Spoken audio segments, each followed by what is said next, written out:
Welcome back to Personal Pension Radio. Those of you who like to watch and listen to my episodes back to back, I am still here in the RV in my backyard for at least another week or so. This RV will be here and then it's going to be sold to a nice couple who are flying all the way from Michigan out here to California to drive back across country and take a nice fall/early winter season vacation away from Michigan in their new used RV. Now, here in the backyard, I want to record one or two more podcasts before the studio is gone. And this one's going to be a little different. Those of you who are listening on the podcast, there is going to be a bit of visual information that you can only see on the YouTube channel. Craig with a K, K-R-A-I-G, Strom, S-T-R-O-M. You can find me on YouTube, Craig Strom, the Income Engineer. Check that out because we are going to go through some more science of retirement, following up with the last episode on actuarial science. This is again, science of retirement income that is missing from the conversation today in most retirement income planning conversations. It was missing long ago when I learned this stuff, and I'm sure you may not have heard it either. The big question, because we're going to jump right in each time, new format or updated format on the podcast. You've heard the disclosures and you'll hear it at the end. You'll hear that as usual, but please share this video, like the podcast, comment on the podcast, give me a big thumbs up on YouTube, subscribe, hit the bell icon. That would be a huge help to me. If you ever wondered what to get the Income Engineer for Christmas, please subscribe to the channel on YouTube. Let's get into this. How do you make your income last in retirement? That's the question, right? In this episode, I want to revisit this concept of sequence risk. If you have never heard sequence risk in your conversations with your retirement planner, you got to ask the question, like, what's going on? Why have you not brought up sequence risk or sequence of returns risk? That is a big deal, okay? We're going to walk through some of these numbers today, and I'm going to teach you probably one of the best lessons I ever learned to illustrate sequence risk and why it is so important to pay attention to this as it relates to how to plan for retirement income and retirement in general, okay? How does your money react to fluctuating rates of return while you are withdrawing money from the account? That is the key. That during the accumulation phase, that journey up the mountain, right? We all want Dave Ramsey's mythical 12% return, and it's going to be amazing if you have a diversified basket of investments. Bull hockey on that for sure, but I digress. As you are saving for retirement, accumulating for retirement, what are you not doing? You're not taking money out if you can help it. You are not taking money out of the account. You're not drawing money from the account. So accumulation, and in some cases dollar cost averaging and so forth, they work in your benefit. They work to your benefit. When you start drawing money out of the account, now you're in a situation where in a bad year, the market goes down and then you take money out to live on in retirement. That is reverse dollar cost averaging. That is a sequence risk problem. You've got to be very mindful of sequence risk.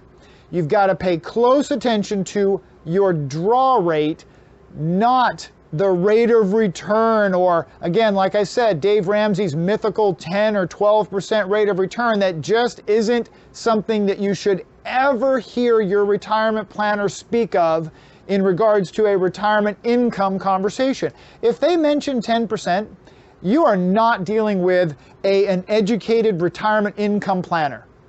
You should not be talking about compound rates of return and average rates of return. You should be talking about draw rates, sequence rates. Be very careful with mortality in the conversation, all of those, okay? What we need to look at again is the problem, or the goal, which is maximum retirement income when you retire. Whatever your maximum is, that's another key. Oh, you should save X amount of dollars and this percentage of it. You know what? Everybody has a different maximum retirement income. It's based on the financial tools and strategies you have at your disposal at the time you get off the work ship. That's when you can figure out what your maximum is. You can set yourself up for as good a chance of success as anybody if you have a maximum retirement income plan. That's what we're going to talk about today, is what could derail the plan. Hint, sequence risk. You've got to know how sequence risk will actually affect you. Now, there are two primary ways to get away from the Wall Street investment only Monte Carlo simulation 4% rule. Now, just for those of you listening who are brand new, the 4% rule is ultimately the recommendation that was formulated years ago by William Bengen that said, if you've got your retirement assets, you should only take out about 4% per year because we don't know how long you're going to live, and you're not pooling the risk of income with a bunch of other people. You're only responsible for your risk of income, and we better be careful, 4%. Yay, I saved up $1 million. You're telling me that I should only take out $40,000 a year?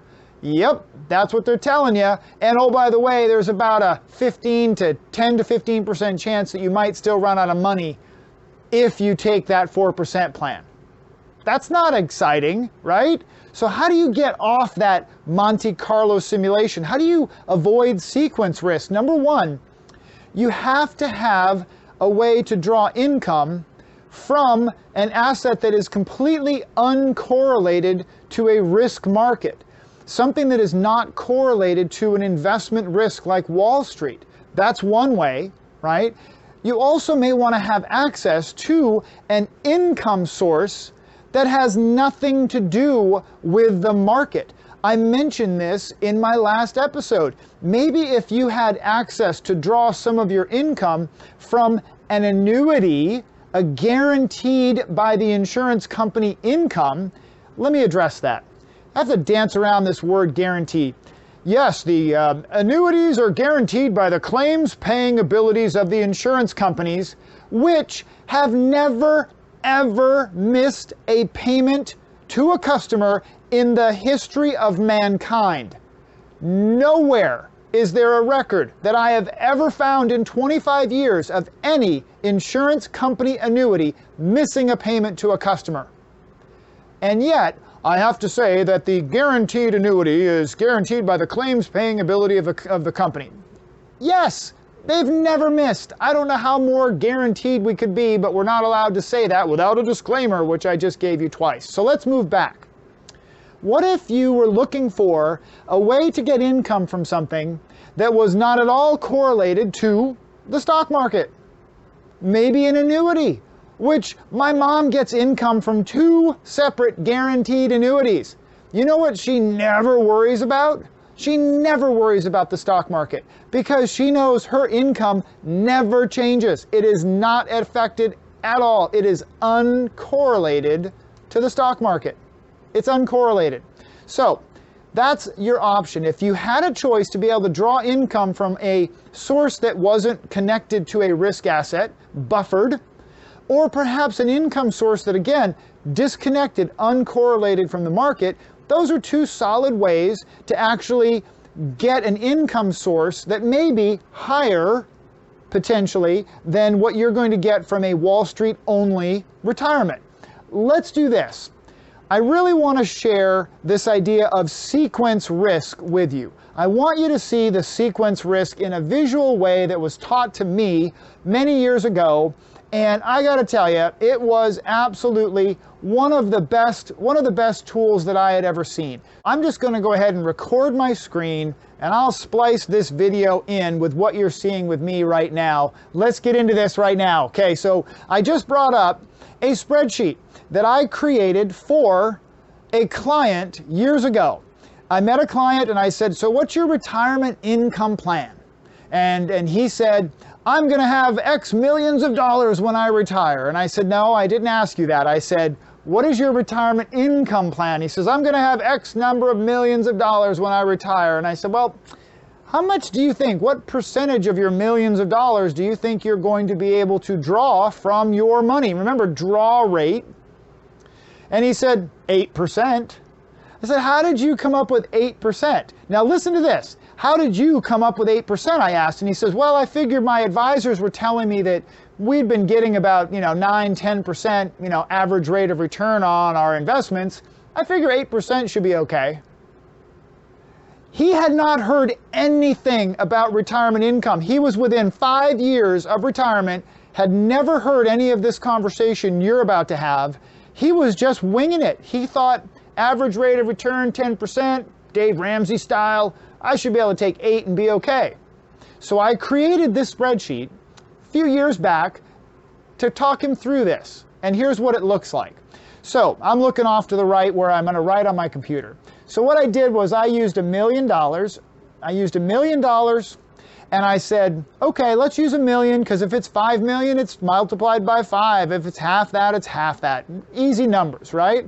Now, I also said, oh, I just banged my camera, so sorry about that. I said, well, we're going to draw out of our $1 million, we're going to draw 8%, $80,000 a year. Okay, he said, okay, gotcha. I said, all right, now, what if we look at inflation? It's probably going to still get more expensive to live, right? Yes, of course. So we've got inflation. We're going to increase the $80,000. You'll see right here, 80,000 grows by 3% per year so that we're increasing the amount that we draw from the account. Very important. Rate of return doesn't really matter here because you have to follow a draw rate plan. You'll see that very clearly in just a moment. So what we've got is we've got $1 million that we put in right here at the beginning. $1 million goes in and we are in a situation just a few years back where I just took the Wall Street stock market rates of return.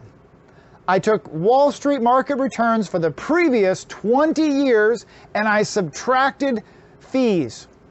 So we look right here, if they had retired with $1 million, their very first year rate of return would have been net 35.7%. Wow, that's awesome. But what did we just say about a retirement income plan? Doesn't matter what your rate of return was. You need to follow the plan. And the plan was you draw out 80,000 bucks. And you'll see why that's important because the next year you draw out $82,000 even though the market gave you a 21% increase net. You follow the plan because when the market crashes hard, you got to follow the plan because now the market just ate up in this example. 3 years in a row, the market crashed down and the income plan continued to rise up 3% per year. That's why it's so important. Sequence risk came in and bit them, but they follow the income plan and they're continuing on. And then the market recovers, but they drop down. Oh, they're still okay. They're doing all right. And the market continues to recover and they draw their income. Their income, you see here in the blue boxes as I'm doing this, the income continues to go up a little bit every year to keep up with some inflation. But then right here, we take a major market hit. That was the 08 big old crash, okay?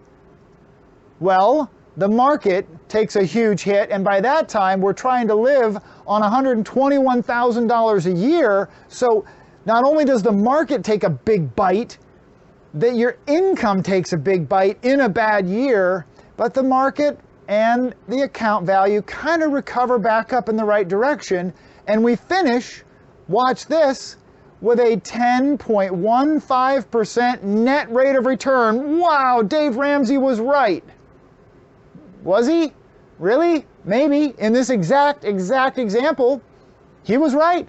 And they still have $947,000 in the account.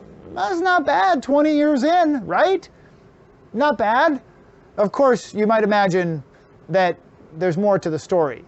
Let's keep going. Now, I want you to pay close attention. I'm going to skip past a couple of these because I want to show you this one right here. Right here. There we go. Take a close look. Let me make that a little bit bigger for you. Take a close look. Remember the one on the right. What was that average rate of return? 10.15. $947,000. It's good. But what's the average rate of return over here? Average rate of return is exactly the same. What's the account value though? I keep hitting my microphone cord. I got to get one of those wireless mics. The account value is 0. How in the world do we have exactly the same average rate of return, but the account value is 0? Maybe we took out less money? No, everything stayed the same, but we ran out of money. I'll cut to the chase. Notice this. Again, those of you listening on the podcast, you got to definitely check this out. If you're serious about your retirement income, before you talk to your advisor, go watch this video on YouTube and really ask your advisor about sequence of returns risk.